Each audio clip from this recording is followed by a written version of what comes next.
Welcome to part 3 of our Foundations of Freedom series. Today, it's all about empowered eating, hunger cues, and thought patterns. This is episode 70.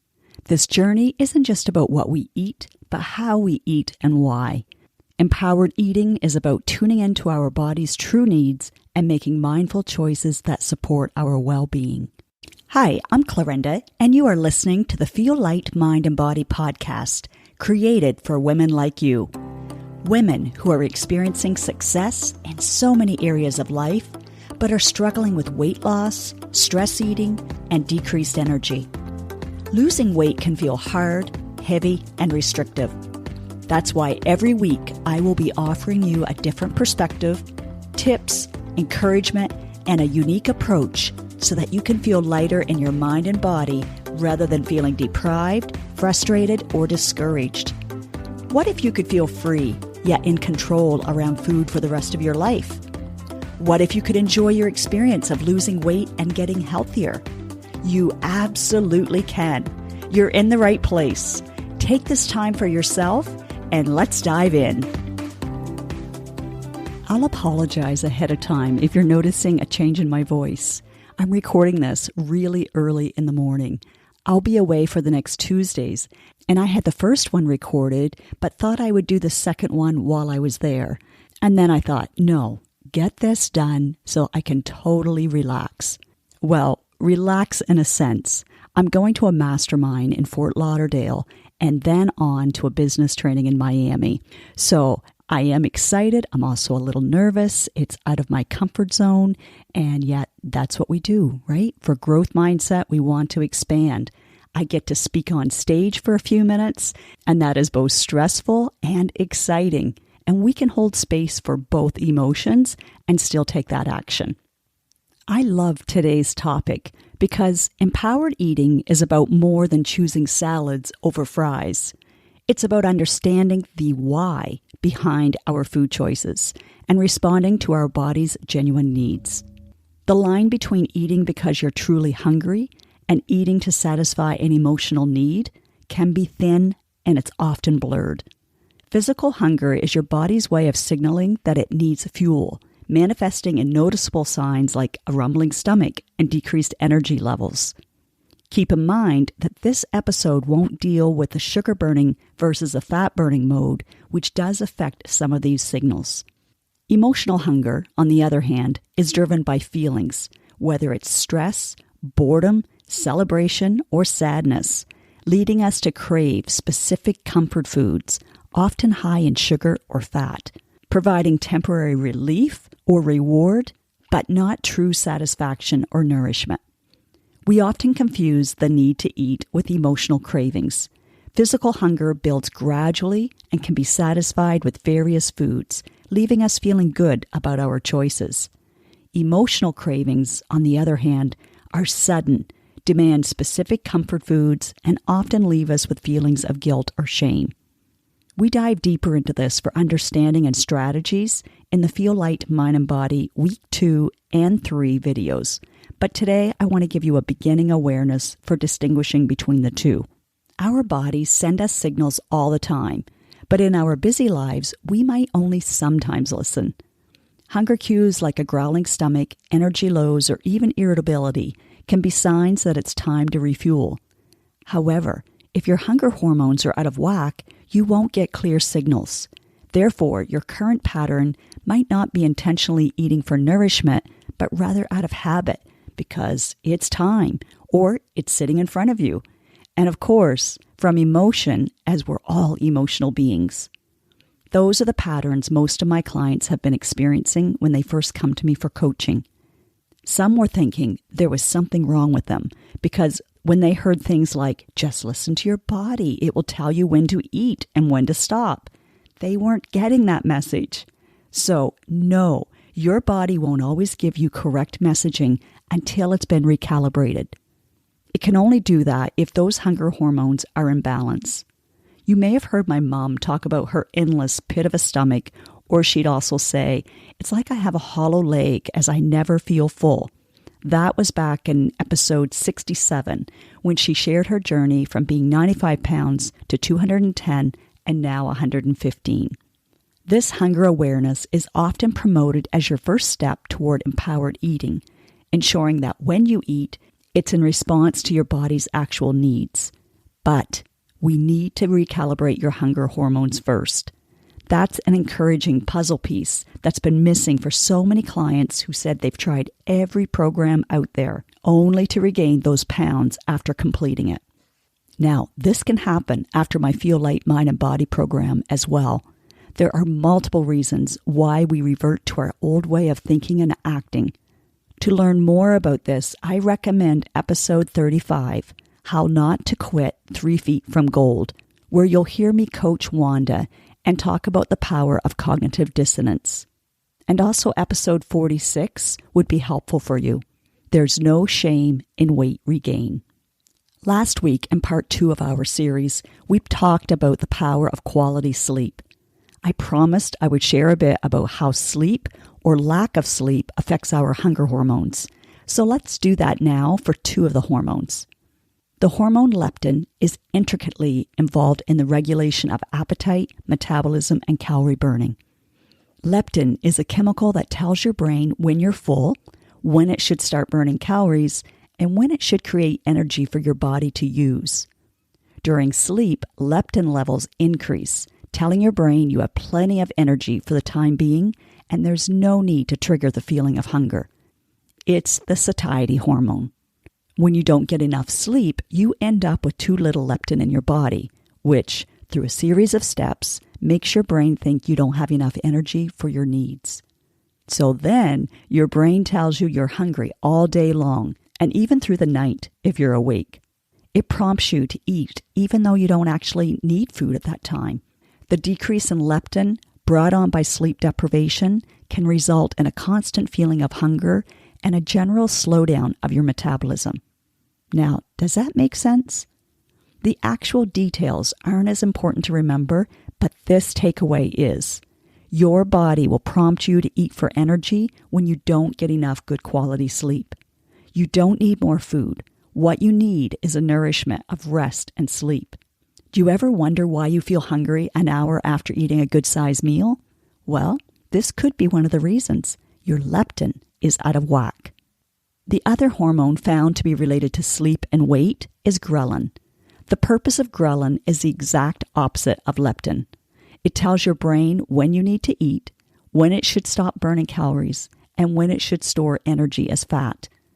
During sleep, levels of ghrelin decrease because sleep requires far less energy than being awake does. People who don't sleep enough end up with too much ghrelin in their system, so the body thinks it's hungry and needs more calories. And it stops burning those calories because it thinks there's a shortage.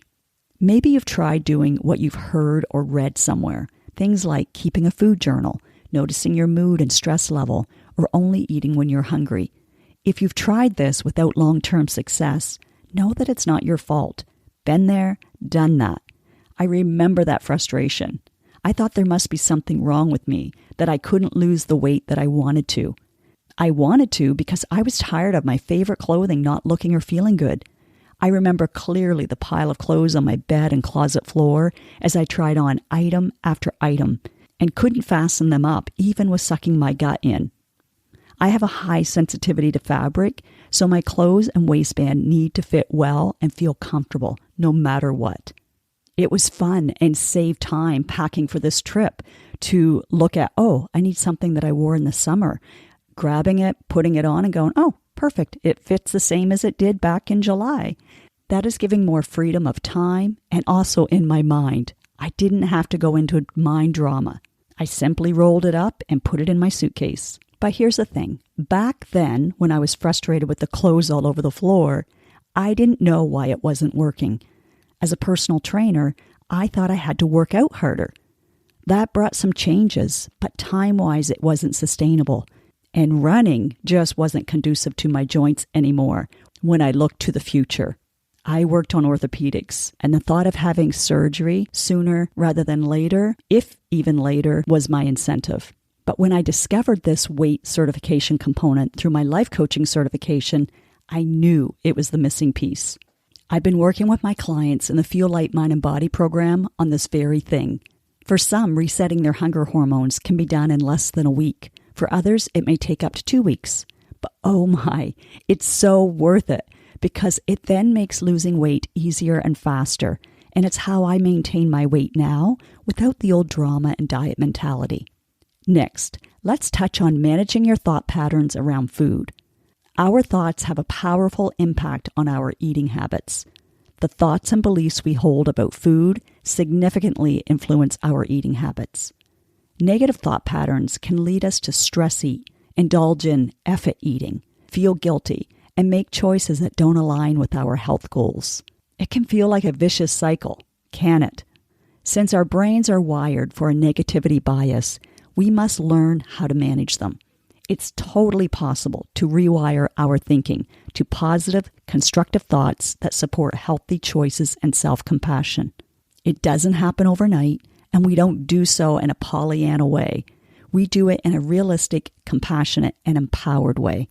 We learn how to embody our values. The traditional diet programs have been great at giving us all of the steps of what to do. Eat this and don't eat that. But they're missing the most important component, in my opinion, and that is how to do it. How to do it when you're tired, stressed, or the opposite, happy and celebrating. How to do it without having to rely on white-knuckling it with sheer willpower. That's exhausting. If you're a faithful listener, you're sprinkled with better quality thoughts each week. And I love hearing from you about how much this podcast is encouraging you to take a needed step forward. As a side note, I encourage you to share this podcast with someone in your life who could also benefit.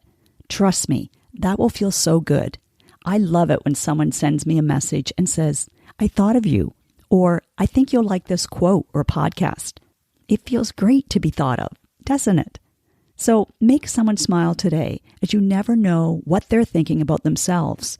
Collectively, we believe that others have it more together than we do, when in reality, as long as we're human, we'll have very similar struggles and obstacles. That's why the power of community is so beneficial, as we can learn from others who are being coached on strategies for their obstacles. We can then apply it to a similar situation in our lives that we thought we just had to accept and get by as best as we could. I have the privilege of helping women change their thought patterns about themselves and even those around them, their potential, their bodies, and food. Hearing from others who've navigated the journey to empowered eating can be incredibly inspiring. So with permission, I'll share one of the latest updates. Last week, Linda Grant stopped by to return a book. She looked fantastic and was glowing. I asked her how she was doing in her maintenance phase, and she surprised me by saying after she had reached her original goal and stayed with me in maintenance for over a year, she gradually lost another 10 pounds by continuing to apply what she learned. She's proud to have gone beyond the number that she had thought was possible at her age. Way back when we first met, she was 195. She joined my boot camps and workshops, trained for a half a marathon, and followed the Beachbody program. Doing all of that, she was able to lose 20 pounds, but those 20 pounds off felt like a struggle. After I got certified as a weight and life coach 4 years ago, I created the 3-month online Feel Light Mind and Body program. Linda, being in her late 60s, was discovering that exercising to lose and try to maintain her weight wasn't cutting it, and her joints were protesting. When she heard that my program didn't require exercise, and let me just add, it's optional because I want everyone to be able to maintain a healthy weight no matter what life is throwing your way. And I now teach to exercise for your health, not to maintain your weight. So she was curious. However, she watched from the sidelines for the first 2 times I offered it in 2021. Again, we think, I know how to do this. I know what to do. But then she decided she would try another program one more time, as this one seemed so different. She joined that September. She loved the short but powerful videos and weekly coaching sessions.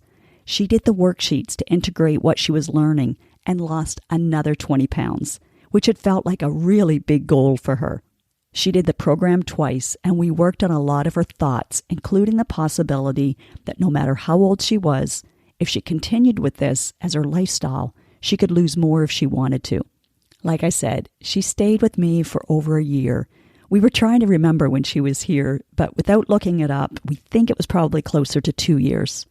Between that time and a few weeks ago, she lost another 10 pounds for a total of 50 pounds of heaviness off of her body. And she quickly said, off of her mind as well. She's also not sure if she's done yet. She loves how she feels and looks now, whether she loses any more or not. But she's open. She's made this part of her lifestyle and continues to integrate it into her lighter, loving self-identity. She's now lost 30 pounds, 50 pounds from when we first met, and at 145 pounds, she has a new problem. She needs smaller clothes. Even her size 10 clothes are starting to be baggy on her. Like most of us, she can shop in her closet for some size 8s as long as she still likes the style. And how fun is that? She's delighted to be able to do this before leaving for a month of traveling. Cheers to retirement, everyone. I asked her what she would want me to share on the podcast or in a post, which I will post the day after she turns 70 this month. So keep an eye out for it on my socials. But I'll give you a heads up that she makes 70 look great, so let it inspire you. She said, tell them I continue to apply the Feel Light Mind and Body principles and use the tools. It's who I am now, and I love it. She doesn't feel deprived. She doesn't do it perfectly. She isn't afraid of food anymore, and she feels free yet in control. She said learning how to stay consistent through social situations in a way that felt nurturing got her out of her old poor me or resenting others, like her husband, who could eat anything, anytime, and not gain weight. I think there are some heads nodding right now. She added, thought work and learning how to balance my hunger hormones were two of the main things that were missing from past programs, and I had tried a lot of them. There's more that she shared, but I'll add that to one of her posts. I want to set you up for success, not for another failed attempt. So I'm not going to tell you to eat when you're hungry if your hunger hormones are out of whack. You'll just end up feeling more frustrated and discouraged. One way to know if they are is if you don't have a sense of when you're hungry and when you're full. You just eat because you want to or think you should. Just like we can become insulin resistant and diabetes, we can become leptin resistant and not in tune with this powerful satiety hormone. We're missing that sense of feeling gratified and full. So the best action step I can give you is for you to jump on a call with me, and we can start to untangle what's happening and get some effective strategies in place to help you get your best health back. If you go through the link in this episode's description, it will be free. I offer this to first-time clients as a way for us to know if it's a good fit for you or not. Zero pressure, as that's not how I roll. I want what's best for you now and in the future. Things will automatically fill into our schedule, so be intentional about adding this to yours right now while it's top of mind. It may take a week or so to get in, but that's okay. And no, you don't need to prepare for it. Just show up as you are. The feedback I get is, it's a relaxed but powerful session, and they always leave feeling better than when we started the session. For the next week, start to notice or jot down what you eat, your hunger levels before meals, and the emotions or thoughts you're experiencing. This exercise can reveal patterns and bring to your awareness of what's been happening on autopilot. No need to judge it, as that will keep you from observing. You'll stop journaling. Follow one of my principles of looking at it as objectively as possible so that it's data, not drama. From there, you can make your next empowered decision on if you want to continue this lifestyle or be curious about a lighter way to approach it. I'll leave you with these closing thoughts. Empowered eating is a journey back to yourself, to understanding and respecting your body's needs. It's true self-care. It's about making nourishing choices that honor your health and well-being, your mind and your body, all free from guilt and full of intention. Remember, small shifts can lead to significant changes. Let's start this journey together, one high-quality thought, and then a mindful bite at a time. Join me next time as we continue to explore the pillars of sustainable wellness. Next week, for part 4 out of 5 in this series, we'll be talking about mastering urges beyond willpower.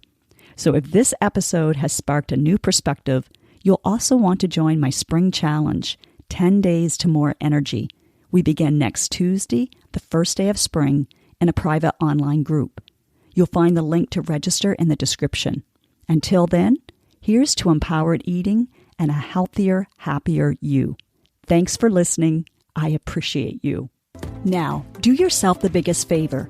From love, take at least one action step from what you learned today. Knowledge without application won't give you the results that you desire. Let me know on Instagram, Facebook, LinkedIn, wherever, what you are choosing to do and when. And yes, please leave a podcast review wherever you are listening to this. When people read your words and can see themselves in them, then you are contributing to women empowering other women. And that feels amazing. You just might change or save a life today.